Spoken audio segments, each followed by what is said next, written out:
الكل بقول لك نزل لنا فيديو للكحة.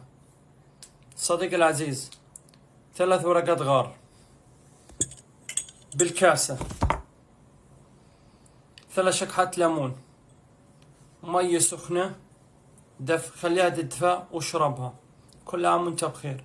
ألف سلامة عليك، نتمنى لك الشفاء العاجل. غيره زيت جوز الهند للسواد، زيت اللوز، في انتو بتسموا شب مطحونة، نقطتين زيت هند، زيت الحلو نقطتين والشبة، وخلطتن في بعض. وين في سواد بين أفخادك تحت أباطك، وين في سواد في جسمك، استعمل. غيره. شكرا للجميع.